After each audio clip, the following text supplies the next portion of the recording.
Değerli dostlar, güzel insanlar, hepinizin günü, dünü ve yarını aydın ve açık olsun. Bir güne daha uyandık.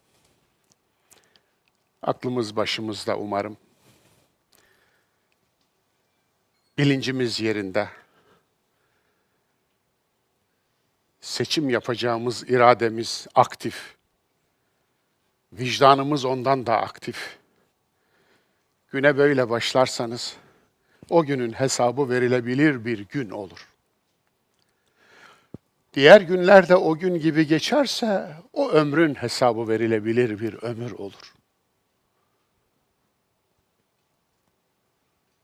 Gözüne at gözlüğü takanlar, sadece bir noktaya odaklanıp, diğerine kör olanlar, sizin de gününüz aydın olsun.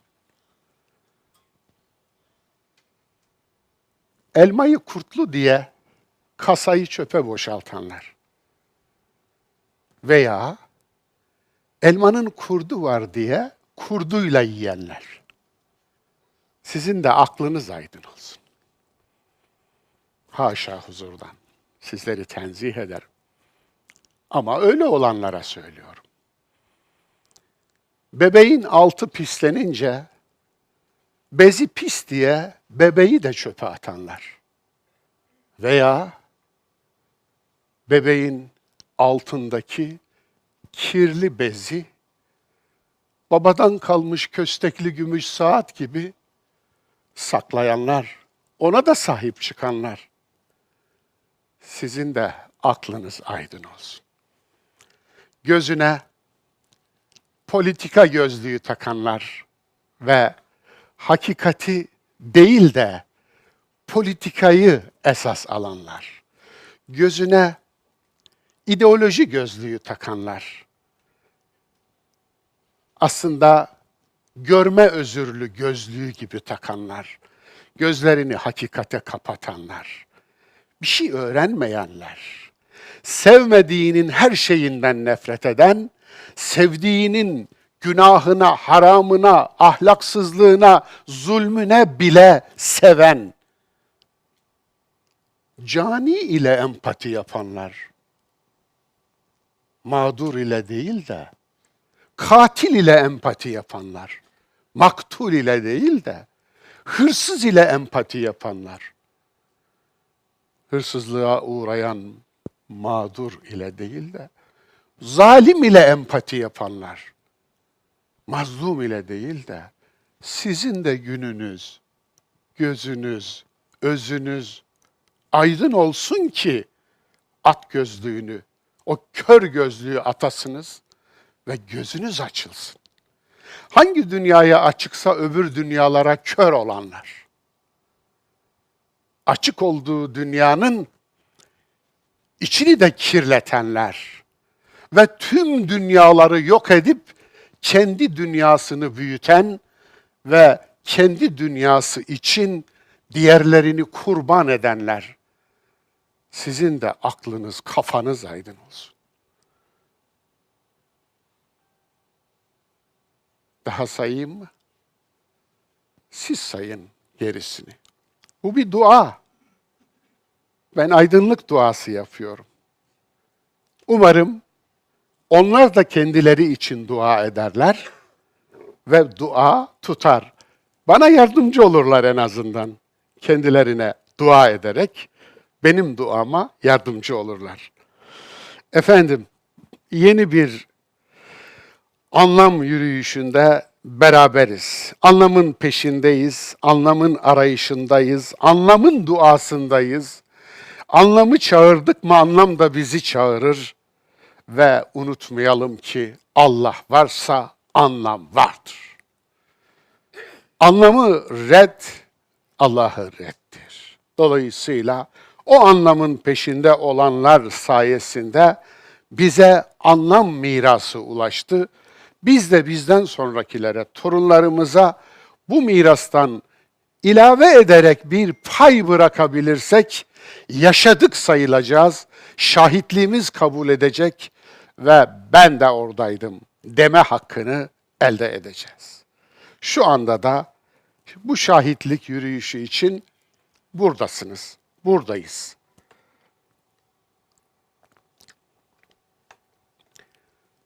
...97. dersimizdeyiz. Yine Kehf suresi 2 olarak devam ediyoruz. Sağ olsun Londra'dan Abdülaziz kardeşimiz benim derslerimi yapay zeka aracılığıyla çözüyor, yazıya döküyor, yorumlattırıyor, hatta eleştirtiyor yapay zekaya. Yapay zeka, doğal akıl değil. Dolayısıyla eleştirmiş geçen dersimi, istifade de ettim. Yani bazen akıllı gibi konuşuyor. Ama bazen de sapıtıyor. 5 tane madde saymışsın diyor ama ikisini işlemişsin. 3'ü nerede diyor? Düşünün ki diyor muhataplarınıza 5 tane elma vereceksiniz ama 3'ünü vermiyorsunuz. Onu vaat etmişsiniz, vaadinizi yerine getirmiyorsunuz. Ay benim güzel yapay zekam dedim. O başlığın yanına koyduğum biri niye görmedin? Orada 2 var bakın. Ondan önce de 1 vardı. Ha demek ki yapay zekaya her şeyimizi güvenmememiz gerekiyor. Yapay zeka yaptıysa doğrudur. Yok öyle. Bizim şeyh dediyse doğrudur demekten aşağı kalır bir yanı yok yani. Dolayısıyla evet biz doğruları bile hakikatin süzgecinden geçirmekle mükellefiz. İmbiğinden damıtmakla mükellefiz. Çünkü o doğru kimin doğrusu? Ne kadar doğru? Doğru bildiğin doğru mudur? Bunu sorguladık mı? Evet. Kehf suresinin hakikatin 5 katmanı dersi. Katmanları hatırlatayım. 1. katman mağara, yol ve keşif. Evet mağara demiştik değil mi? Bu önemli, mağara önemli. Aslında bir konuyu unuttum. Bugün onu kısaca bunu almışken hatırlatayım. Yanımda getirmiştim ama buraya getirmeyi unuttum. Onu da unuttum. Evet, insan nisyandan gelir demiş İbn Abbas. Unutma sözcüğünden. Bu hoş bir tevafuk tabii. Mağara aynı zamanda yeniden doğuşu temsil eder diyor. Kim diyor bunu? Carl Gustav Jung, 20. yüzyılın psikoloji dehalarından ve bir ekol sahibi Alman psikiyatrist ve psikolog aynı zamanda. Başka alanlarda da uzmanlığı var fakat bu alanda kutup. Yani yeniden doğuş. Nerede diyor bunu? Çok ilginç gelecek size. Carl Gustav Jung, öyle İslam konusunda derin bir araştırması yok bu zatın. Yani hemen hemen okumadığım eseri kalmadı. Yani bir İslamolog değil, İslam bilimci değil, oryantalist değil efendim. Gerçi gitmiş, ta Amerika'ya gitmiş, yerlilerle yaşamış. Afrika'ya gitmiş, yerlilerle yaşamış. Asya'ya, Uzak Asya'ya gitmiş, yerlilerle yaşamış. Yani kendi mesleğine olan saygısını böyle ispat etmiş. Böyle adamlar azdır. Böyle adamlar gerçekten takdire şayandır. Kendini ciddiye almayanı ciddiye almamızı istiyorlar. Niye ciddiye alalım? Kendini ciddiye almış bir bilim insanıdır. Onun için ben de onu ciddiye alırım. Ve ilginçtir, 4 arketip diye onun adına bir eser yayınlandı Metis yayınlarından. Ama böyle bir kitabı yok. Fakat bu kitapta yazılan her satır onun. Neden?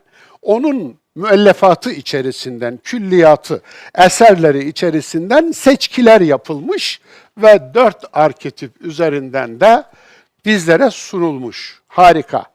Bu 4 arketip dediği aslında zekayı tanımlıyor. İnsan karakterlerini 4'e ayırıyor. İç bükey, dış bükey, şu bu efendim 4'e ayırmış ve bunun üzerinden insan tahlili yapıyor. Psikolojik tahlil yapıyor. İnsan karakterlerini tabir caizse renklendiriyor ve karakter ağırlıkları üzerinden bir insanın davranışını ölçmeye çalışıyor. Çok güzel bir yöntem aslında.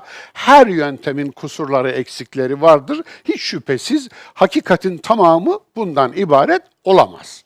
İşte Jung'un bu eserinde Jung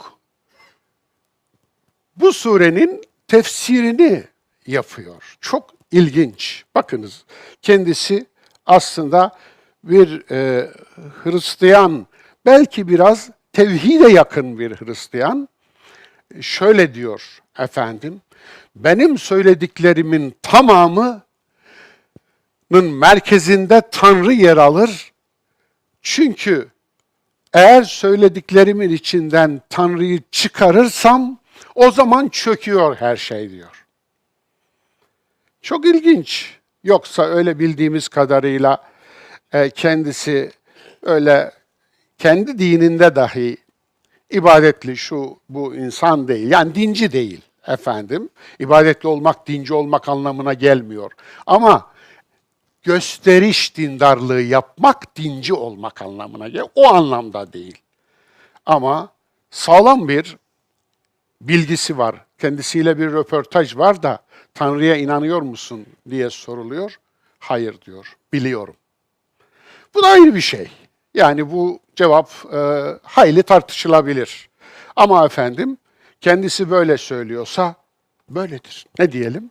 Biz Allah'la onun arasına, Tanrı ile onun arasına girmeye memur değiliz. Biz onun Allah'ı değiliz. Dolayısıyla o anlamda Kehf suresi tefsiri yapmış. Özellikle de mağara arkadaşları kıssasını almış. Ashab-ı Kehf.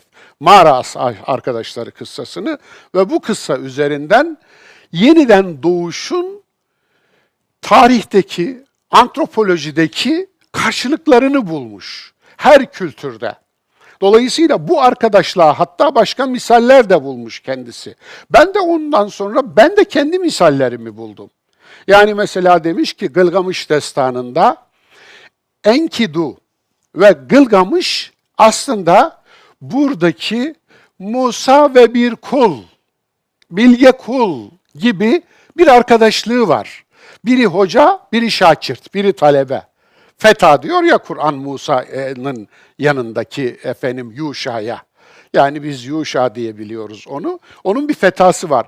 Belki ona da uygulanabilir. Enkidu fetadır, efendim Gılgamış da Musa'dır. Fakat bu anlamda Musa ve bir kul, bilge kul kıssasını yeniden doğuşun belgesi olarak almış. Mağarayı da yeniden doğuşun rahmi olarak almış. Mağara rahimdir diyor. Hatta insanlık tarihinde mağaraya tapınmalar vardır. Anadolu'da özellikle tapınılan mağaralar vardır. Eğer kısa bir aratma yaparsanız önünüze çıkar, bulursunuz. Yani tanrısal, kutsi, ulvi ilan edilen dağ mağaraları vardır. İnsanlar oraya gelirler, sunak sunarlar, kurban keserler. Dolayısıyla o mağaralarla doğurganlığı eşleştirmiş insanlar. Mağaranın kapısını çocuğun dünyaya geldiği yer olarak görmüşler. Dolayısıyla çok ilginç yerlere gidilmiş buradan. Anadolu tanrıçası sayılan Kibele biliyorsunuz doğum tanrısı, üreme tanrısıdır. Yani insanı dünyaya getiren. Onun için antropolojide ta paleolitik çağlara gider bu. Yani taş çağlarına gider. O dönemde bir dönem insanlık kadınlara prestij etmiş. Onları kutsal bilmiş. Onlara hatta tapınmış. Onlardan tanrılar çıkarmış. İşte Kibele budur Anadolu'nun doğurgan tanrısı. Nedir bu? Özellikle kadınlık tarafına aşırı vurgu yapmışlar yaptıkları o basit heykellerde. Hatta Anadolu'da bırakın Avrupa'nın ortasından geçen bir gravetyen kuşak vardır. Pirenelerde başlar Urallara kadar gider. Bu kuşakta Avrupa'nın orta kuşağında Neolitik çağ öncesinde bundan 37 bin yıl ila 17 bin yıl arası o çağda 2 santim ila 12 santim arasında figürinler bulunmuştur. Yüzlerce. Venüs figürinleri denir bunlara. Hepsi de kadındır. Ama başı yoktur, elleri yoktur, ayakları yoktur. Gerisi vardır. Yani belli ki bunlar kabirlere konulmuş. Bunlardan medet umulmuş. Bunlarla bir ilişki kurmaya çalışmışlar. Bunlarla belki kendilerini tedavi etmeye çalıştılar. Ruhlarını onarmaya çalıştılar. Bir şeyler olmuş yani. Evet tabii gördük, beraberce gördük değil mi efendim? Evet, yani her kültürde var bu. Dolayısıyla ben Jung'a hakkını vermek için burada bunu dile getirmeyi gerekli buldum. İkinci katman iki bahçe, varlık ve sahiplik. Üçüncü katman Adem ve İblis, iyi ve kötü. Dördüncü katman Musa ve bilge, bilginin halleri. Ya da her bilenin üstünde bir bilen vardır. Musa bir kul kıssası bu. Bir kul diyorum, Hızır demiyorum. Yani Jung'un da isabetle yazdığı gibi Hızır dediğimiz figür mitolojik bir figürdür.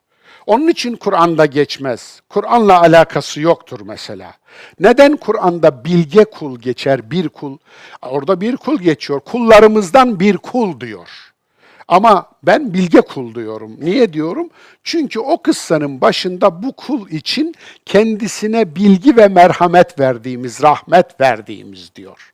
Bilgi ve rahmet birlikte verilince o bilgelik oluyor. Eyvallah. Tabii Anadolu kültürlerinde de bu var. Alevilerimizin kültüründe Hızır mitolojisi yer alır mesela. Dolayısıyla o mitoloji üzerinden üretilmiş metafizikler vardır. Yani bunu kabullenmek zorunda değilsiniz ama bunu bilmek lazım. Çünkü sizin toprağınızın parçası bu insanlar. Bu insanlar neye nasıl bakıyorlar? Neye nasıl yaklaşıyorlar? Bu toprağın kültürü nihayetinde. Bu toprağın biraz önce Kibele'den bahsettim. Bu toprağın tanrıçası. Anlatabiliyor muyum? Yani mitoloji bir disiplindir. Bu kabullenmek zorundayız. Mitoloji bir disiplindir. Ama mitolojiyi teoloji olarak algılayamayız. Teoloji ayrı bir disiplindir, mitoloji ayrı bir disiplindir. Mitolojiye ait olan mitolojiye girmelidir. Anlatabiliyor muyum? Teolojiye ait olan teolojiye. Eğer Hızır'la ilgili hikayeleriniz, anlatılarınız, öyküleriniz varsa hepsi mitoloji dosyasında olmalıdır. O oraya ait. Orada başka neler vardır? Neler yoktur ki? Evet, Homeros'un İlyas destanı. İlyas'tır, doğrusu odur. İlk söylenişi de odur. İlyas o bildiğimiz Sami İlyas'tır. Elia. Ama Sami İlyas nasıl olmuştur da Yunan İlyas'ı olmuştur? Onu felsefe derslerimde izah ettiğim için burada girmeyeyim. Merak edenler oradan baksınlar. Ama aynı zamanda dediğim gibi o da bir destandır ve mitolojidir. Mitos, epos, logos. 3 aşamadır. Mitolojiden epik şiire, destanlara, destanlardan da akla intikal etmiş Yunan'da düşünce. Böyledir. Aslında insanlık için de geçerlidir bu. Evet, 5. katman Musa, Zülkarneyn ve sorumluluk ve güç. Zülkarneyn, sorumluluk ve güç. Oraya geleceğim. 3 ders işlemiştik biliyorsunuz. O katmanlar şöyle kısa bir hatırlatayım. Mağara arkadaşları vicdanın sesi. Kendine yabancılaşma, yolcu olduğunu unutma ana fikrini taşır, leitmotifini. İki bahçe sahibi. Kibre kapılma. Bahçeler senin olabilir, servet senin olabilir, iktidara gelebilirsin, çok gücün olabilir. Ama kibre kapılma, nesneye tapma. İnsan, şöyle bir hiyerarşi kurulabilir mi? Yanılıyorsam Allah affetsin. Tanrı, insan ve dünya, varlık. Dünya, servet. İnsan yüzünü Tanrı'ya dönerse eğer sırtı mala gelir. İnsan ikisine de dönmezse bir yanında dünya, dünyevilikler, dünyevi mal, melal, servet ve iktidar, güç, şu bu. Öbür yanında Tanrı. Öbür tarafta Tanrı olur. Eğer insan mala dönerse sırtı nereye gelir?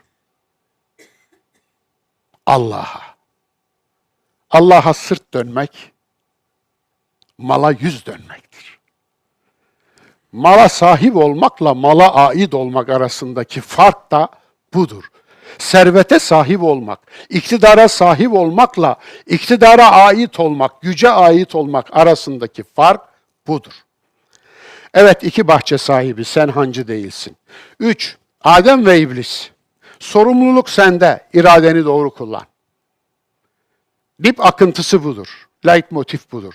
Sorumluluk sende, seçimini doğru yap. Kötülük mü, iyilik mi? Kaderin seçimindir, onu bil. Bu benim kaderim deme yapıp da. Yaptığından dolayı senin kaderin kılıyorsun. Onu kaderin yapan sensin.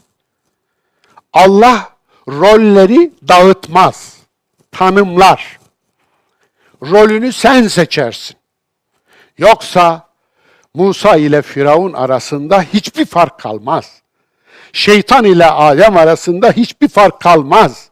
Öyle değil mi? Nemrut ile İbrahim arasında hiçbir fark kalmaz. Ebu Cehil ile Ebu Bekir arasında hiçbir fark kalmaz.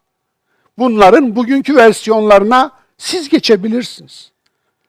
Gerçekten eğer fark yoksa o zaman iyi ile kötü arasında da fark yok. Bu nedir? Nihilizm, hiççilik. Niye varsın? Hiç. Nereye gidiyorsun? Hiç. Nereden geliyorsun? Hiç. Sen kimsin? Hiç. Buyurun.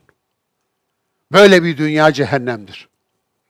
Böyle bir insan cehennemdir. Böyle bir toplum cehennemdir. Seçtiğin iyi meleken haline gelirse meleğin olur. Evet, bu benim yaklaşımım. Bu yorum bana ait.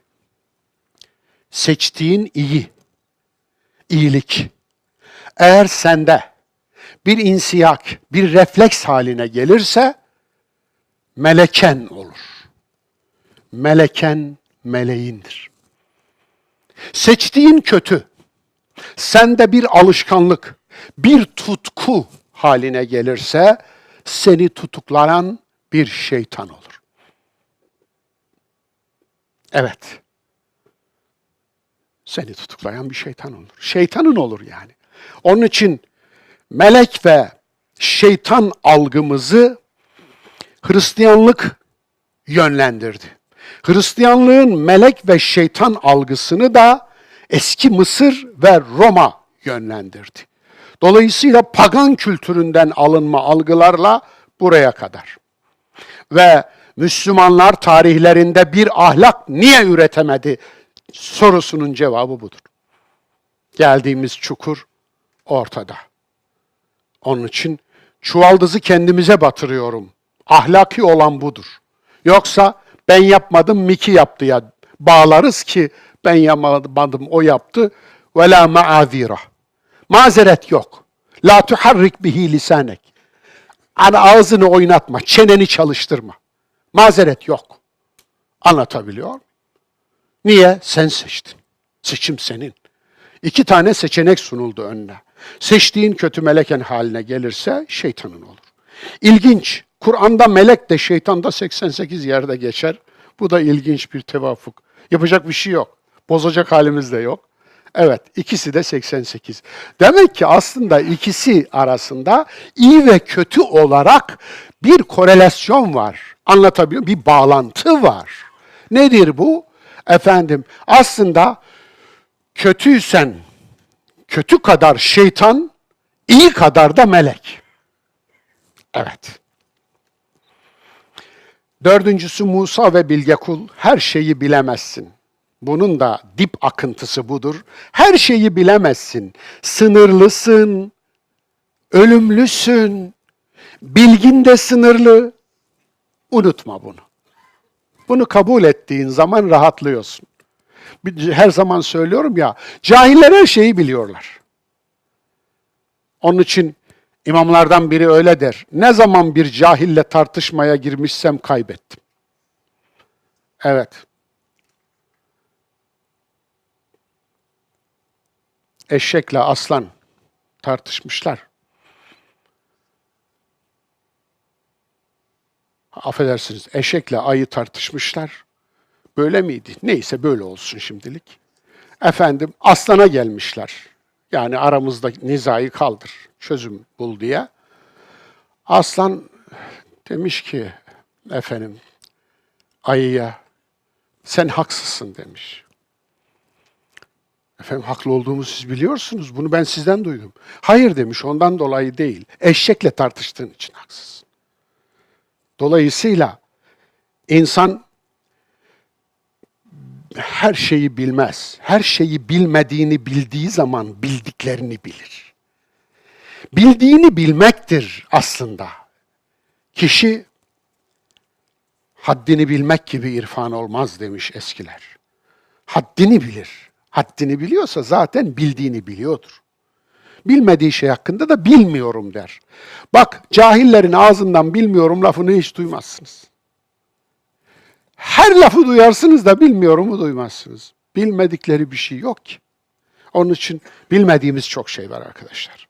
Onun için bilmediğinize bildiğinize inanırsanız o zaman yeni şeyler öğrenme imkanı bulursunuz. İblis ismine dair Arap dilcilere göre belese kökünden umutsuzluk ile ilgilidir bu isim. Arap dilinden tabii. Ama bu isim Arapça mı? Belese, ba, lam, sin. 3 harften. Buna sülasi mücerret denir. Yani her kelimenin çatısı Arapçada 3 harften türer. Bunun dışında türeyenler genelde ecnebidir. Affedersiniz, huzurunuza rahatsız olarak çıktım. Dün hastanedeydim. Efendim, serumumu falan aldım ki, tedavimi gördüm ki huzurunuza çıkınca bari dersi doğru dürüst anlatayım, sizi rahatsız etmeyeyim diye. Aslında bu dersi Allah razı olsun 1 haftadır sürüyor. Atlattım zannettim ama evvelki gece sesim kesildi, sıfır. Sıfır ses hiç yoktu. Tabii sessiz de burada pandomim yapamam size, ne yapayım yani. Efendim iptal etmekle arada kaldım. Ama dedim ki benim şifam budur. Dolayısıyla siz şu anda benim şifamsınız, doktorlarımsınız, ilacımsınız. Bunu iyi bilin, ilaçlığınızı yapın yani. Evet, umutsuzluk kökünden gelir, belese. Fakat çok ilginçtir, bu fiili sayamayız. Arap dilinde hani bir kalıplar vardır ya. Nasara yensuru nasran nasirun mensurun lem yensur lemman yensur man yensur li yensur len yensur. Yani efendim böyle 30 küsür baba sayamazsınız. Niye? Sadece iblis görürsünüz. Başka bir kelime göremezsiniz Arap dilinde. Uniktir, tektir. Çünkü gariptir. Çünkü ecnebidir, dışarıdan gelmiştir. Gayrimunsarif denir buna, orijinal ismi bunun gayrimunsarif. Çekimsiz, çekimli bir kelime değil bu. Dolayısıyla nereden geldi diye aradığımızda buluyoruz tabii. Diabolos'tan evrilmiş. Yani Yunanca diabolos. Bozguncu, kötücül anlamına geliyor. Aslında efendim Anadolu halk ağzına da girmiş bu diabolos. Ne olarak girmiş hiç hatırlayan var mı aranızda? Mesela al bastı derler, tam Türkçesi al bastıdır. Lohusa kadınlarda falan olur daha çok. Yani aslında beynin bir müddet şalteri indirmesi ve beynin organlara, kaslara talimat gönderememesi halidir. Yani elinizi kıpratmak istersiniz, kendinizdesinizdir, kıpratamazsınız. Üstünüze biri oturmuş. Goncolos derler efendim. O bizde de Goncolos'a evrilmiş diabolos. Araplarda ise efendim iblise evrilmiş. Bu kadar yeter. Kur'an'da şeytan ve iblis. İblis Ademoğlunun antisidir. Evet. İblis Ademoğlunun antisi. Yani madde antimadde. Nötrino antinötrino. Proton antiproton. Nötron antinötron. Anlatabiliyor muyum?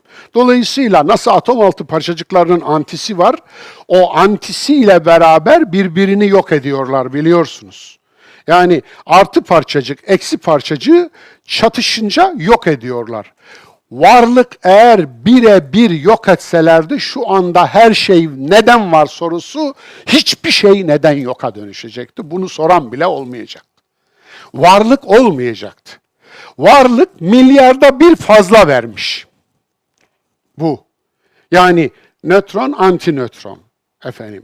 Elektron, antielektron, pozitron denir buna.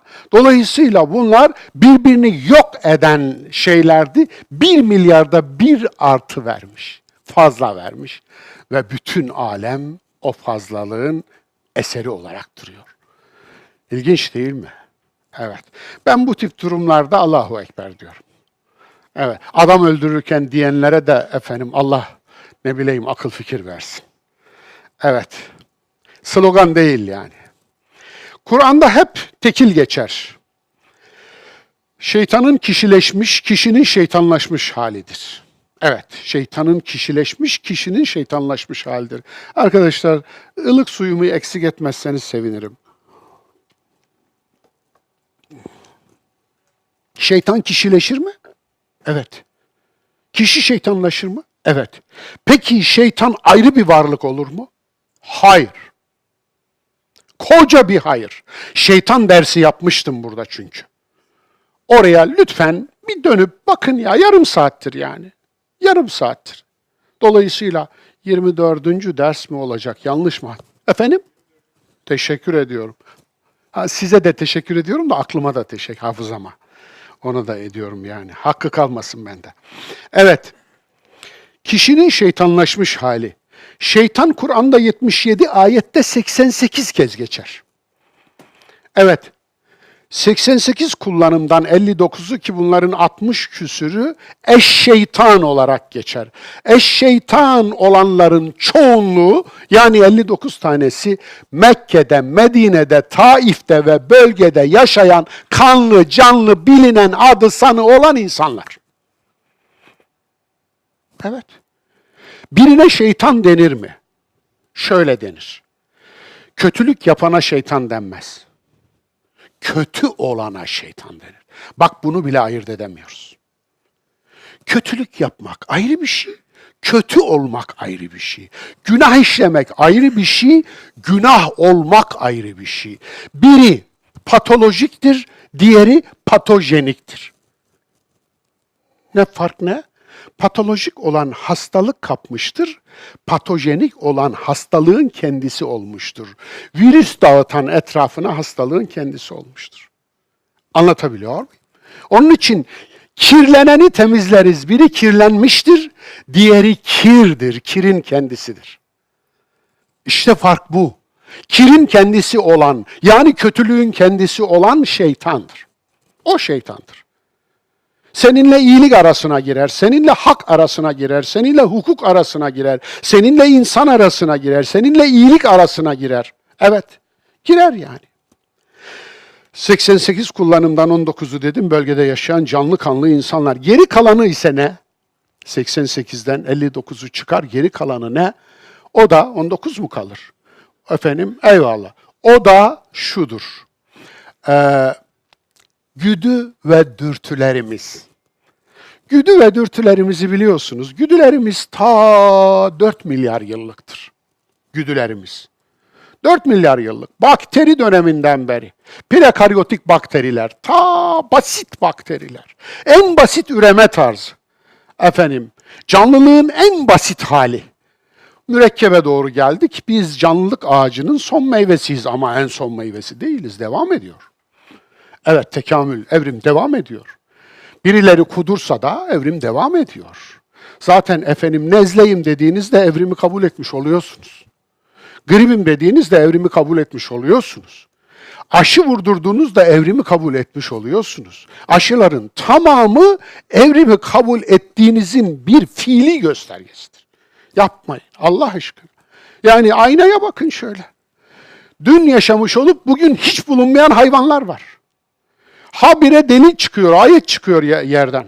Yeri kazıyorsunuz, dinozor iskeleti çıkıyor. Yeri kazıyorsunuz, Tiranozor iskeleti çıkıyor. Yeri kazıyorsunuz, T-Rex iskeleti çıkıyor. Denizi kazıyorsunuz, Ekidne'nin atası olan canlılar çıkıyor. Onlar bugün yok. Ekidne de zaten yani daha memeli diyeceğim de memeli olamamış, yumurtadan memeli. Rahimden doğmuyor. Ornitorenk, rahimden doğmuyor. Yumurtadan doğuyor fakat yavrusunu süt emziriyor. Peki nasıl oluyor? Göğsü yok, memesi yok, doğrusunu söyleyeyim yani. Göğüs değil, göğüs ayrı bir şey. Yok. Peki nereden? Derisinden emziriyor. Derisinin altındaki ter bezleri süt bezlerine dönüşüyor. Vesaire vesaire. O %99'u yok olmuş zaten canlılığın. Şu anda %1'den yürüyoruz. Dolayısıyla nerede? Kazınca buluyoruz. Peki bunlar ne? Bunlar ne? Bunlar nereye gitti? Peki dün olmayıp bugün olan canlılar var. Hiç yok. Bugün olan canlılar var. Koca Asya'nın hiçbir tarafında olmayıp Avustralya'da olan canlılar var. Kanguru niye Avustralya'dadır? Niye burada yok? Anlatabiliyor muyum? Vesaire vesaire bir sürü. Yani şimdi dersimiz biyoloji değil. Onun için kaynatmış olmayayım dersi.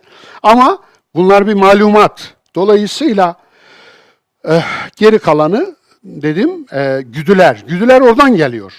En basit güdü nedir? En temel güdü aynı zamanda hayatta kalma güdüsü. Bir sonraki güdü nedir? Çoğalma güdüsü. Ürününü verme güdüsü. Bunlar çok temel.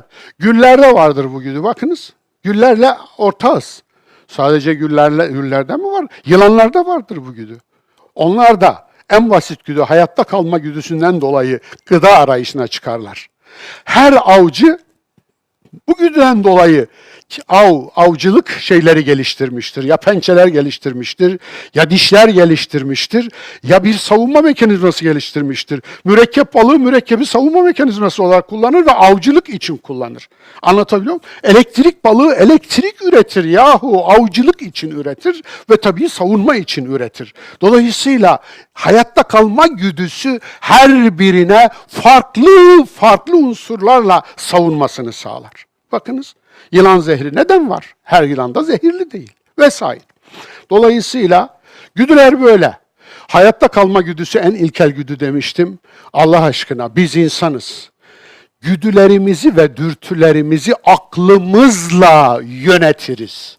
Aklımızla yönettiği kadar, ne kadar insanım ben diye soran olursa, aklınla güdü ve dürtülerini ne kadar yönetiyorsan o kadar insansın. Yönetmiyorsan yönetmediğin kadar da insan değilsin. Onun için güdü böyle. Peki dürtüler nedir? Adı üstünde dürtü. Bilir misiniz Türkçe'de, öz Türkçe'de 4 kelimesinin, 4 sayısının ismi dürtten gelir. Neyle dürttük? Bununla bakınız. Dürtten gelir. Dolayısıyla bu parmağı onun için 4. parmaktır. Dolayısıyla dürtü bizi dürten şey. Nasıl dürtüyor? Aslında dürtüyor efendim. Burada bir ders dinliyorsun. Anlatan bir şey anlatıyor. Seni dürtüyor bir şey. Bunu böyle anlama da şöyle anla. Dürtüyor. Niye böyle anlama da şöyle anla? Böyle anlarsan hayatında değişiklik yapman lazım. Ona gelemezsin. O iş zor. Ya o iş bende diyemiyorsun. Ne oluyor peki? Onu farklı anlıyorsun. Bir şey uyduruyorsun, bir mazeret uyduruyorsun. Yani hatibin anlattığı şekilde anlamıyorsun, kendi anladığın şekle büründürüyorsun. Dönüştürüyorsun onu. Alın size dürtü. Alın size dürtü. Oturuyorsunuz, bulunuyorsunuz bir yerde. Aklınıza bir şey geliyor. Aklınıza gelen şey birini selam verip hal hatır sorup sevindirmek. Güzel bir dürtü. Bunu aklınızın süzgecinden geçiriyorsunuz, bunu onaylıyorum diyorsunuz, yönetiyorsunuz, harika. Hemen yap diyorsunuz üstelik, iyilik geciktirilmez. Peki öbür taraftan ya aklınıza bir şey geliyor falanca ya falanca arkasından aleyhinde söylediği lafı ben ona bir ileteyim. Bir yetiştireyim. Efendim, dürtüyor seni. Ya dur, bir dur. Anlatabiliyor muyum? Bir ölç, bir biç, 2 dakika. İnanın, bakın 2 dakika. 2 dakikayı unutmayın. 2 dakika bir şeyi yapacak zamanı yapmadan 2 dakika benim hatırım için durun. Benim hatırım yok biliyorum, Allah'ın hatırı için durun. Allah'ın hatırı da yoksa kendi hatırınız için durun. Birinin hatırını bulun ve durun 2 dakika. O işi yapmadan evvel. Eğer katiller 2 dakika dursalardı, anlatabiliyor muyum? Tam o kurşunu sıkmadan, tam o bıçağı saplamadan, tam o kılıcı kaldırmadan, tam o silahı kullanmadan 2 dakika dursalardı %99'u vazgeçerdi. Anlatabiliyor muyum? O çok önemli. O dur var ya, dur. Niye durmaz ki efendim? Durursa düşünür. Düşünürse kötülük yapamaz. Düz bağlıyor. Hani hırsızların otomobilleri düz bağladıkları gibi düz bağlıyor. Niye? İnsan beynini, frontal lobu, prefrontal lobu, korteksi geçiyor ve direkt kası alt beyne bağlıyor, hayvan beynine. Hayvan beyni buyuruyor, kası yapıyor. Buyurun. Alın size 2 ayaklı silah. Daha yakınlarda örneğini gördük. Geleceğim oraya. Evet. Bu da işte dürtüler. Şeytanı insan dışı bağımsız varlık sanmanın bize çok büyük maliyeti oldu. Bağımsız bir varlık. Bu aslında Hollywood varlığı biliyorsunuz. Diğer dinlerde, pagan dinlerinde şeytan inancı çok güçlüdür, çok güçlü. Hatta o kadar güçlüdür ki şeytana tapmışlar. Şeytana tapan pagan dinleri birçok. Dolayısıyla şeytan tanrı olmuş onlarda. İyilik ve kötülük. İyiliği anladık da kötülük de bir tanrı olmuş. Ya yan ve ying, ying ve yan. Dolayısıyla yin ve yang. Yanlış telaffuz ettim kusura bakmayın. Yin ve yang. Karanlık ve aydınlık, iyilik ve kötülük. Gerçi Çin felsefesi de çok derinliği olan bir felsefe. Onu da böyle hemen çuvala koyup da atmayalım. İnşallah sırası gelirse önümüzdeki yıl belki bir dersim var 2,5-3 yıldır süren. 3 yıl oldu doğru. İnşallah önümüzdeki sene eğer kendimi iyi bulursam o dersi de kamuya açık bir derse dönüştüreceğim. Ta 3.200.000 yıl önceden başlatıp, Lucy'den başlatıp şu an Helenistik dönemi evvelki gün verdim. Dolayısıyla bu sezon zaten sondan 2. dersimiz bu derste. Bir sonraki dersimiz tatile gireceğiz. Biraz erken gireceğiz. Yakanızı biraz erken bırakacağım. Siz de benim yakamı biraz erken bırakın. Bir de ben soluklanayım. Ama inşallah önümüzdeki ders eğer kendimi iyi bulursam o dersleri de kamuya açık vereceğim ve o derslerde dinler tarihi, daha doğrusu Sami dinler tarihinden başlayacağım ve tabii Doğu dinlerine, Uzak Doğu felsefelerine, tüm inanç felsefelerine gireceğim inşallah. Yani münavebeli olacak, bir bu ders olacak, bir siret dersi olacak, bir de insanlığın serüveni dersi olacak inşallah. Olursa tabii, söz vermiyorum. Evet. Melek ve şeytan genelde insan dışı bağımsız varlık olarak yorumlanır. Bu paganist dinlerin ta ilk dönemden beri, ilk aslında inanç sistemleri animist inanç sistemleridir. Yani ruhçu. Dolayısıyla ruhu bir bağımsız kişilik olarak görmüşler. Ruha bağımsız bir ferdiyet giydirmişler. Dolayısıyla onu da ikiye ayırmışlar. İyi ruhlar, kötü ruhlar. İyi ruhları çağırmışlar, kötü ruhları kovalamışlar. Kimine kâm demişler, çağıran kovalayana, kimine efendim şaman demişler, kimine şu, kimine bu demişler. Doğuda ayrı, batıda ayrı, Amerika yerlerinde ayrı, Avustralya yerlerinde ayrı ama hepsinde de animizm var. Çünkü insanoğlu daha aklı yetmiyor, soyutlayamıyor, soyut varlıkları anlayamıyor, soyut bir tanrıya inanamıyor.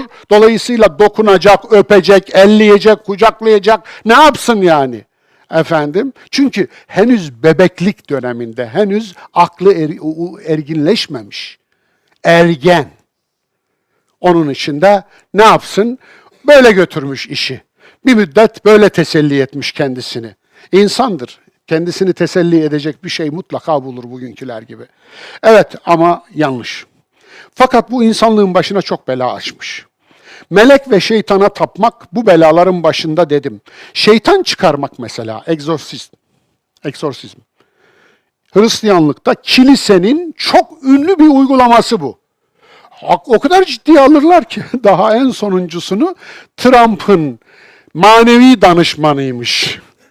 Efendim bir salonda şeytan çıkarıyordu. Böyle bir atıyor, adamların hepsi de efendim iyi rol yapıyorlar. Rol yapmıyorlarsa da bizdeki cezbeye kapılma var ya, cezbeye mi, şaydanlığa mı, cezbeye ve yıkılıyor. Böyle etti, yıkılıyor. Böyle etti, yıkılıyor. Biz bu şeyi biliyoruz efendim. Bunların hepsini numara saymıyorum. Bir kısmının aslında pineal bezine hitap ediyor. Anlatabiliyor muyum? DMT'sine hitap ediyor. Dimetiltriptaminine. Anlatabiliyor muyum? Yani halüsinojen. Bakıyorsunuz efendim halüsinasyon görüyor. Varmış gibi görüyor. Şeytan görüyor. Cin görüyor. Şeytan görürsün, cin görürsün. Zira beyninde yarattığını gözünün arkasında oynatırsın. Anlatabiliyor muyum? Ondan sonra da iman edersin. Hadi buyurun. Hadi buyurun. Nereden yakalım? Cin suresinde öyle bir ayet var. Muhteşem bir ayet. Kuruntularını önce imal ediyorlar, sonra iman ediyorlar. Dolayısıyla gelince inşallah Cin suresine onu uzun uzun açarım. Melek veya şeytana tapmak dedik, şeytan çıkarmak dedik, işte egzorsizm. Melek çağırmak, ahır temizletmek. Bu son versiyon. Dolayısıyla yani eğer meleğe böyle bir kimlik giydirirsen, bağımsız bir varlık, ahırımı temizletirim diye inanmaya başlarsın. Anlatabiliyor muyum? Meleğe yaptıracak başka bir iş kalmamış demek ki. Dolayısıyla bu korkunç işler açtı başımıza biliyor musunuz? Özellikle bu cinler imal edildi. Ensest vakaları Müslüman tarihinde, diğer kültürler ayrı. Ben bizi konuşuyorum. Çünkü bizim yaralarımıza merhem olmaya çalışıyorum. Yarasız bir toplum değiliz ki başkalarının yarasını saralım. Malzememiz az, zamanımız az, ömrümüz az, nefesimiz az. Kendi yaralarımıza yetiyor benim dilim ancak. Dolayısıyla ve endir aşiretekel akrabin. Önce yakınlardan uyar. Ben de yakınlarımdan uyarıyorum. En yakın olanlar işte benim içinde yetiştiğim kültürün mensupları. Dolayısıyla bunu söylemek zorundayım. Peki ne oluyor? Ensest olayları doğuda, Müslüman doğuda özellikle cinlere nispet edilmiştir yüzyıllardan, belki 1000 yıllardan beri. Cinlerle yatmış, çocuk olmuş. Öyle mi? Yedik, öyle mi? Peki gerisi? Kim soracak bunun hesabını? Yok, şimdi kadın bunu söylemişse ona söyleyecek bir şeyim yok ki. Çünkü bir kadını bir bebekle, babası meçhul bir bebekle baş başa bırakıp giden o insafsıza, o müptezele bir şey söylemeye dilin varmıyor değil mi? Erkeksin. Kadına yüklen. Peki yahu bu Allah'ın sünneti var. Bu böyle mi oluyor bu iş? Böyle mi oluyor? Ya İsa diyeceksiniz. Bilmiyorum. Ben bilmiyorum, cevabı olan varsa. Ama Allah'ın sünnetinin bozulmadığına iman ediyorum. Evet. Çünkü Allah'ın yaratışı her şeyin önündedir. Dolayısıyla Allah'ın yaratmasında da bir sünnet vardır ve o bozulmaz. İzah edemiyor olabiliriz. İzah edemiyorum de. Bilmiyorum de. İşin iç yüzünü bilmiyorum de. Orada öğreneceğimiz bazı şeyler olsun ya. Bırak her şeyi de bilme yani. Biz de bilmiyoruz her şeyi. Ama bilmediğimizi söylüyoruz, sen bildiğini düşünüyorsun. O senin bildiğini söylediklerin babandan, dedenden, atandan duyduğun menkıbeler. Evet. Melek ve şeytana tapmak, şeytan çıkarmak, melek çağırmak, ahır temizletmek, şeytanın işine gelen bu itikat onlara inananları daha ahlaklı yapmamıştır. Asıl söyleyeceğim budur. Bu itikat buna inananları ahlaklı yapmamıştır. Katılıyor musunuz bana? Öyle olmasa böyle olmazdık. Değil mi? İnsan ve cin şeytanları, En'am 112, başka yerlerde de benzer şeyler var. Aslında bu neye gelir biliyor musunuz? Cin, artık şunu bilelim. Kur'an'da cin yabancı demektir. İns'te ünsiyet peydahlanmış olan yerli, tanıdık demektir. Tanıdık, tanımadık. İns, cin. İns tanıdık, cin tanımadık. İns yerli, cin yabancı. Anlatabiliyor muyum? Milli de diyebilirsiniz. Biri milli, biri evrensel. Efendim öyle de diyebilirsiniz. Dolayısıyla yerli ve milli ve yabancı anlamına gelir. Zıtlık bu şeklinde yorumlanabilir. Allah Resulü ne diyordu? Seriyeyi yola çıkarmış. Yolda sizi görenler olursa eğer, o görenler de efendim sizi tanımıyorlarsa deyin ki biz cinlerdeniz. Ya aslında olay o kadar açık ki. Niye? Biz bu bölgenin aşiretlerinden ve kabilelerinden değiliz. Ya bu bilinen bir şeydi ama nereden geldik bu cin işine? 2 cilt, affedersiniz 1000 sayfa ya, her cildi 1000 sayfa. 2 cildi oturduğunda nasıl yazdın cin diye? Eyvallah. Adem'e secde edin emri neyi temsil eder? Akıl ve bilgi karşısında doğa güçlerinin insana boyun eğmesini temsil eder. Evet, Adem'e secde edin. Bakara'da da var biliyorsunuz, bu surede de var. Efendim, ve iz gâle lil melâiketi iscudû li Adem. Evet, dedik ki melaikeye, Adem'e secde edin. Efendim, aslında secde namaz secdesi değil. Bu ayetlerin tamamı sembolik bir dil kullanır. Sembolik olmak zorundadır. Dolayısıyla yani anlatının doğası gereği sembolik olmak zorundadır. Peki ne demek bu? Melekler kimler bunlar? Melek kök anlamı güç ve enerji demektir. Kök anlamını bulabiliyoruz. Arapça gerçekten de matematiksel bir dil. Yani Arapçayı hak etmediği bir şeyle övmüyorum, hak ettiği bir şeyle övüyorum bu noktada. Gerçekten matematikseldir. Mesela bakınız, o matematiksellik burada efendim, karşınızda. Anagram denir buna ecnebice'de, Arapçada da kalp denir. Buna bir yöntemdir, bu bir çekim yöntemidir. Nedir efendim? Kelimelerin kalıpları Arap dilinde farklı farklıdır. Bu kalıplara ilk 3 harfi tespit edersin. Sülasi mücerret denir demiştim. Onu anagram yaparsın, çevirirsin. Şimdi, mesela melek kelimesinin ilk kök 3 harfi nedir? Mim, lam, kef. Bitti. Mim, lam, kef. 3 harf. Bu 3 harfi çeviriyoruz şimdi. Melek dedik. Bunu tamam söyledik. Ne demek, meleğin ne demek olduğunu söylemeyeceğiz şimdi. Diğerleri, anagramın diğerleri ne söylüyor? Meleke, keleme.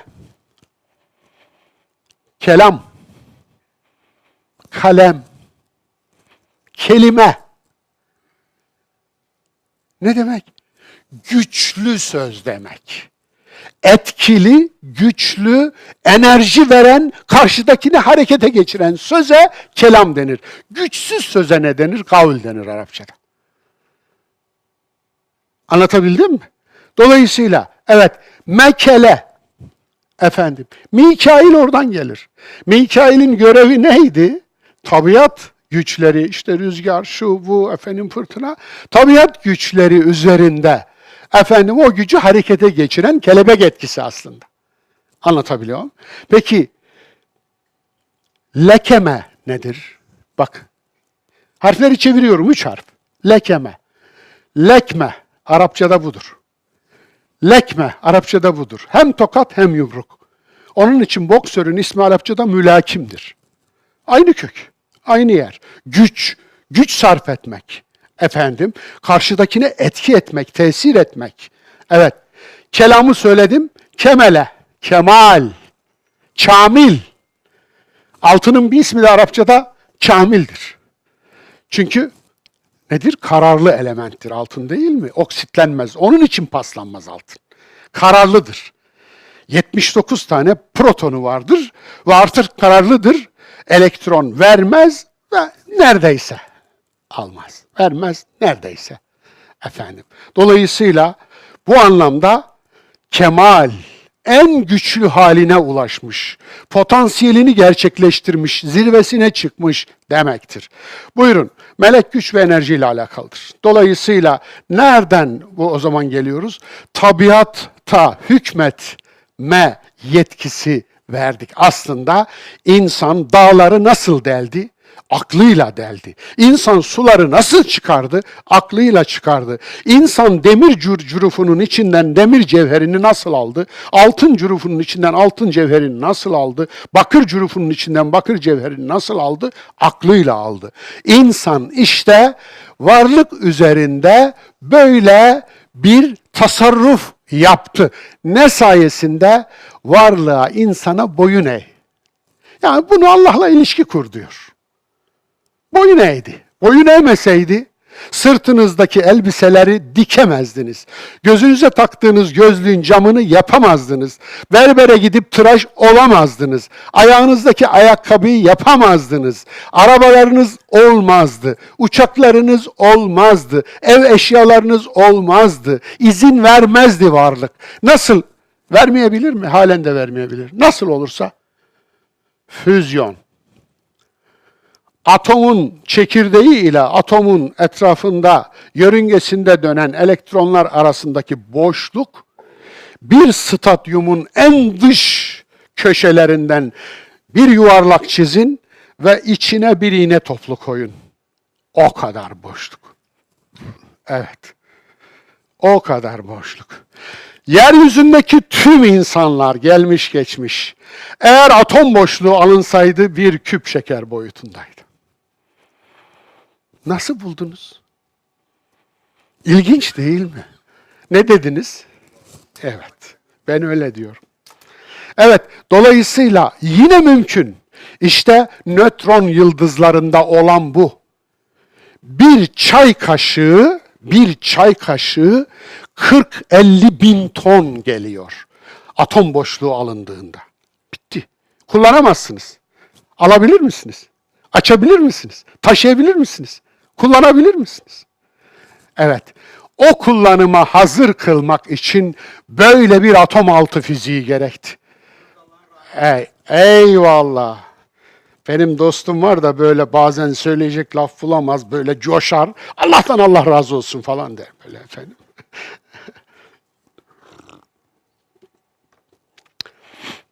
Güç ve enerji, iyilik, melek de üretir. İyilik üretir, melek üretir. Kötülük de şeytan da üretir. Böyle bileceğiz. İyi ve kötüyü hata karşısında aldığı vaziyet ayırır. Adem de hata etti, iblis de. Fark ne? Bir tek fark var. Hata etmede fark yok. Ve asa Adem rabbehu fegava. Adem Rabbine asi oldu, yoldan çıktı diyor ya. Zelle melle nereden çıkardınız onları ya? He? Nereden çıkardınız? Yani peygamberleri melek yaptık deyin kurtul. Hatta Allah yaptık deyin kurtulun ya. Müşrikler de öyle dediler. Peygamberleri efendim Allah'ın asları, panteonun diğer tanrıları olarak yapın, kurtulun ya. Niye bu kadar ıkınıyorsunuz, sıkınıyorsunuz? Hristiyanlar yaptı, kurtuldu bakın. Siz de yapın, kurtulun. Yaptınız zaten. Onun için hayır, ıkınıp sıkınmaya gerek yok. Adem hata etti. Peygamberler hata eder, günah işler. Öyle olmasa Allah Resulüne 8 yerde günahın için Allah'tan af dile denmez. Öyle olmasa Musa ben kendime zulmettim, cinayet işledim ya bir vuruşta adam öldürdüm demez. Evet öyle olmasa işte Adem biz nefsimize zulmettik demez. Evet. Öz eleştiri yaptı. Tek fark bu. Şeytan günahında suçunu kabul etmedi. Suçunda ısrar etti. Ademse adam oldu. Ne sayede? Suçunu itiraf etti efendim. Kabul etti. Bu kadar basit. Suç taştır. Şeytana atacaksın. Şeytan taşlamak, beton taşlamak değil orada. Taş bulamadıkları zaman size dolarla satıyorlar biliyor musunuz o taşları? Taş bulamayanlar, işin kolayına kaçanlar, Müzdelife'de, Mina'da taş toplayamayanlar efendim dolarla taş alıyorlar. Şimdi dolarla aldığın taşı betona atıyorsun. İyi mi? Ve şeytan taşlamak için oraya niye gidiyorsunuz ki? Gelin ben size göstereyim. İşte bu ders onun dersi. O kadar şeytan var ki. Niye o kadar para veriyorsunuz ki? Kur'an'da olmayan bir şey bu da. Onu da ayrıca söyleyeyim. Yani hac ile ilgili sure var Kur'an'da ama şeytan taşlama ile ilgili 1 gram yok. Bu da ilginç değil mi?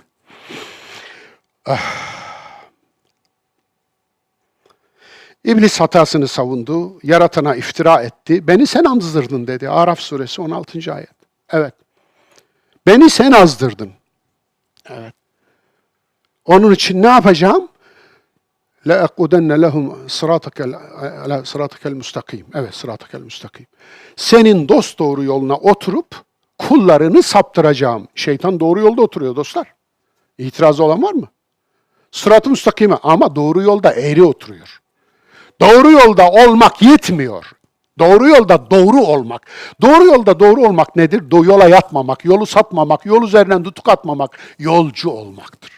Mesele budur. Evet. Beni sen saptırdın diyor. Yani kaderimdi diyor. Kaderimdi sapmak. Buyur şeytan kaderci. Kadere iman eden. Kaderciliğin piri şeytandır ya. Nasıl bela ettiniz bize bu kaderciliğinizi? Üstelik de kaderci de değilsiniz. Sahtekarsınız. Niye? Yoldan geçerken sağa sola ilk bakan sizsiniz. Eğer biri sizin arabanıza vurdu mu ortalığı velveleye veren de sizsiniz. Biri çocuğunuzun şunun bunun başına kazara bir şey geldi. Efendim o kazara gelen şeyi kazara yapan adam doğduğuna 1000 pişman eden de sizsiniz. Mustafa İslamoğlu'nu kaderi inkar ediyor diyen de sizsiniz. Sizsiniz kaderi inkar eden. Eğer samimi olsaydınız bu da Mustafa İslamoğlu'nun kaderi derdiniz. Yalansınız. Hep yalansınız. Bir tane ipliğini çekersiniz hepsi dökülür. Hep yalansınız. Dininizde, imanınızda yalan. Evet. Bunu bu kadar açıklıkla, hocam sana niye bu kadar düşmanlar ya? Hiçbir şeye, ne iblise, ne şuna, ne buna, ne efendim Netanyahu'ya, ne Trump'a, sana düşman oldukları kadar düşman değiller. Değiller biliyorum. Niye? Yani hakikati bu kadar çıplak söylerseniz size de düşman olurlar. Eyvallah. Evet, o da nurcuların işi. Nurcu kardeşlerimize ben ne yaptımsa, hangi kötülüğü yaptımsa bilemedim. İran ajanı, efendim Acem uşağı, İrancı.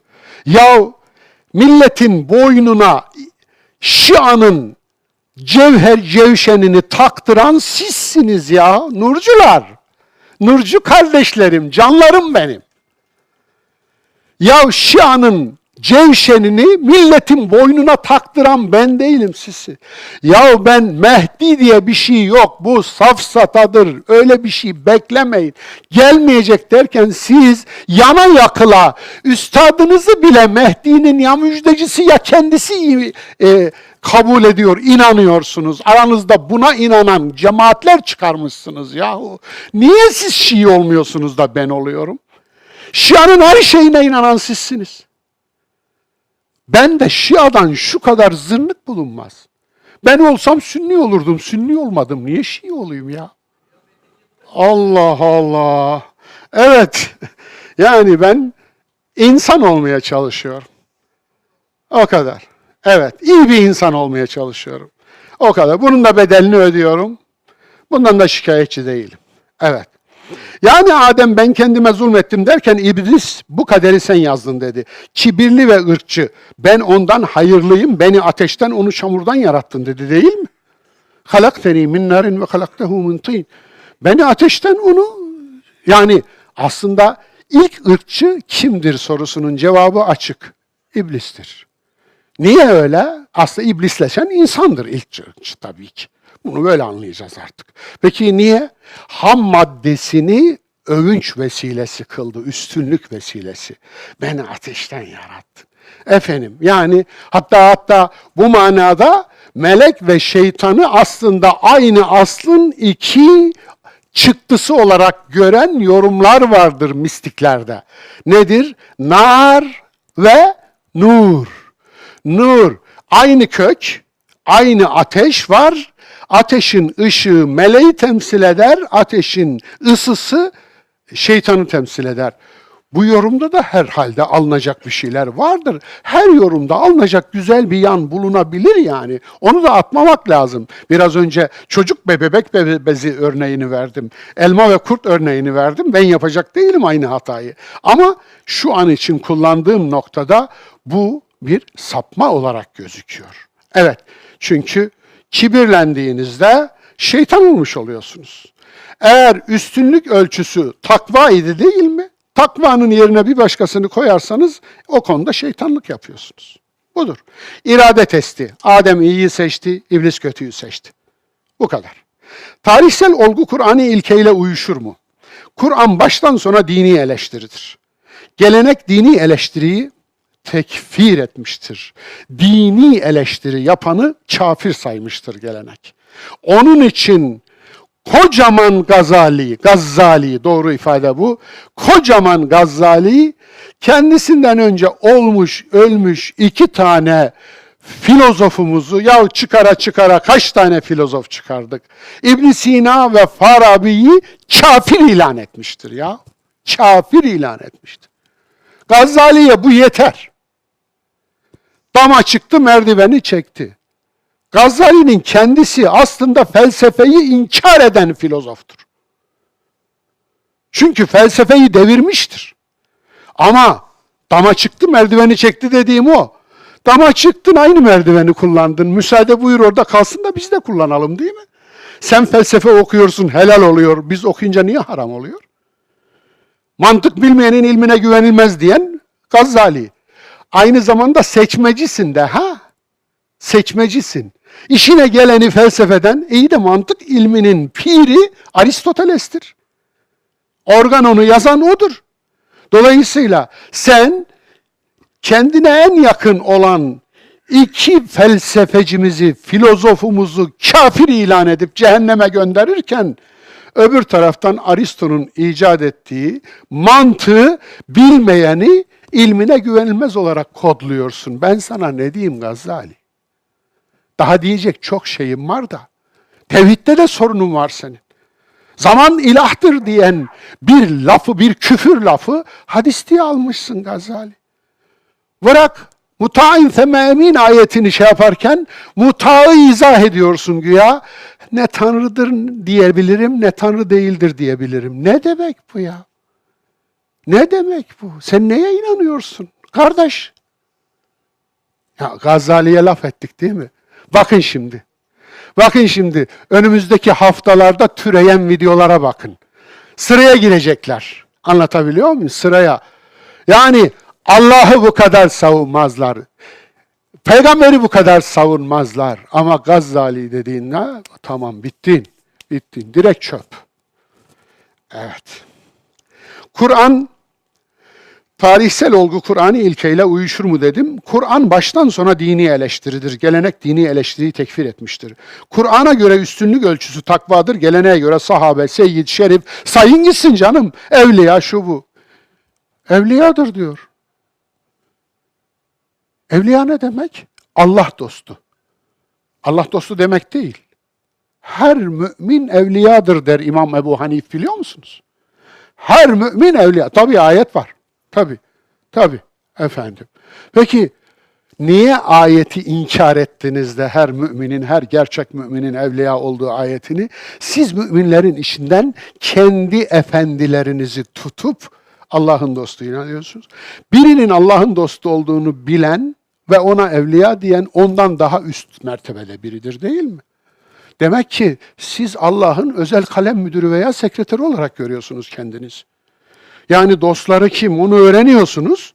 Ondan sonra da bize sufle veriyorsunuz öyle mi? Siz nesiniz ya? Siz nasıl bir şeysiniz ya? Evet. Ağzından çıkanınızı kulağı duymuyor. Kulağınız duymuyor. Evet. Seyyid, Şerif falan. Bu hani biz peygamber soyundan geliyormuşuz belgeleri var ya. O belgelerin ilk koyunduğuna, 2 koyun vererek alınabildiğine dair birçok veriyi internette bulabilirsiniz. Artık bulamıyorum yok. Anlatabiliyor muyum? 2 koyun, 2 keçiye. Evet. Kur'an'a göre nebiler günah işler. Geleneğe göre nebiler, sahabe, imamlar masumdur. Sahabe de masumdur. Sünnilere göre sahabe, Şiilere göre imamlar masumdur. Masum insan yoktur, masumsa insan değildir. Bitti. İnsanın yumuşak karnı. Sonlu bir ömür ve bedende sonsuzluk arzusu. Nasıl bir şeydir bu? Sonlu bir ömrümüz var. Sonlu bir bedenimiz var ama biz sonsuzluk arzusuyla doluyuz ya. Söylüyorum arkadaş ya bilmiyoruz yani işte cennetin, hocam cennete girince hep sonsuz efendim orada kalacağız değil mi? Ya bazen şöyle idare ettim, girelim de ondan sonra bakarız. Efendim, olmadı, kurtarmıyor, karşıdakini kurtarmıyor. Kesmiyor, garanti belgesi alacak. Garanti belgesi alacak, illa garanti belgesi alacak. Ya dur hele bir, dur ya, dur 2 dakika ya. Bir düşün sen. Bunu bırakacaksın. Niye? Şu anda beni bilmediğim bir şey hakkında konuşturmaya çalışıyorsun. Bize verilen bilgi belli. Onun dışında bilmiyoruz. Sonsuz kelimesini kullanırken kulağın açık mı? Ağzından çıkanı kulağın duyuyor mu? Sonsuz. Bakınız. Sonsuz başka bir şey. Halidine fiha ebeda başka bir şey. Halid ise sonsuz anlamına gelmez Arap dilinde. Ebed de sonsuz anlamına gelmez. Birazcık Arapla bilenlerinize açın ilk lügatları. Şöyle bakın. Hatta Halid kelimesinin Arap lügatlarında örnek cümlesi Cübnül Halide. Cübne Halide. Efendim ne? Dayanıklı Halid peynir. Ya peynir hep Halid olsa ne olur? Her tarafı Halid olsa ne olur? Organik bir madde çözünür, çürür, kokar, kokuşur atarsınız. Yani bu öyle bir mana değil. Yani her bildiğinizi zannettiğinizi bilmiyorsunuz dostlar. Bilmediğimizi bilelim en azından. Peki sonsuz ne? Sonsuzun anlamı var mı? Var. Na mütenahi. Arapçası la nihaye. Farsçası na mütenahi. Na Farsça efendim zamirdir. Dolayısıyla İngilizcesi infinity. Yani finity, finish, sonsuz, sonlu efendim. Şeyden geçmiş, Latinceden geçmiş. Infinity, sonsuz. Bakınız her dilde bu kelimenin son bir karşılığı yoktur. Kelime mutlaka bir suz ekinden türetilir. Anlatabiliyor muyum? Türkçede de öyle. Çünkü yoktur. Sonsuzluk insan tarafından kavranamaz, kavranamayan bir şeyin kavramı da olmaz. Eyvallah. Arzulamada özgür iradenin rolü yoktur. Fakat arzuyu yönetmede özgür irade gerçekten rol sahibidir. Bir daha söylüyorum. Özgür iradenin arzulamada rolü yoktur. Zaten arzu geldikten sonra ancak farkına varıyorsunuz. Nedir peki? Alttan gelir arzu. Bilinç altından gelir. Hatta bilinç dışından gelir. Belki beyin sapından gelir. Talamus, hipotalamus, hipokampüsten gelir. Veya en çok da amigdaladan gelir. Anlatabiliyor muyum? Amigdaladan gelir. Yani efendim korkunun hormonu, efendim dopamin, oksitosin, serotonin, bağlanmanın hormonu, umudun hormonu, mutluluğun hormonu efendim. Bunlardan gelir, hormonlardan gelir. Orada özgür iradeniz yoktur. Ama özgür irade o hormonun size emrettiği şeyi yapıp yapmamakta. Yani ona fren yapacak mısınız, yapmayacak mısınız? İnsan mutluluğu yani cenneti yanlış yerde, yani güç, iktidar ve servette aradığında kaybeder. Mutluluk bunlarda değildir. Yani parayla saadet olmaz diyor arabeskçiler hocam da parasız da saadet olmuyor. Olmuyor tabii. Saadet demedim zaten. Saadet bir kadın ismi aynı zamanda. Efendim, parayla saadet olmaz tabii. Parasız da saadet olmaz ama. Efendim, o ayrı bir mesele. Biz şu anda mutluluğu konuşuyoruz. Mutluluk bambaşka bir şey. Bazen sıhhatinizden bir parça verirsiniz, karşılığında aldığınız huzurdur. Farkında mısınız? Bazen malınız gider, farkındalık kazanırsınız. Farkında mısınız? Etrafınızda birçok şey varmış da körmüşsünüz, görmüyor musunuz? Görmeniz için bir pencere açılması lazımmış. Aslında sizden eksilen o pencereymiş. Onu pencere olarak görün, kurtulun arkadaş. Niye dertleniyorsunuz? Adem İblis kıssaları iyi ve kötülerin mücadelesidir. Adem sembolü öğrenen, değişen, hatadan dönen, gelişen bir yolcu. Melekler sembolü insanın bilgi ve hikmetle hükmettiği doğa güçleri.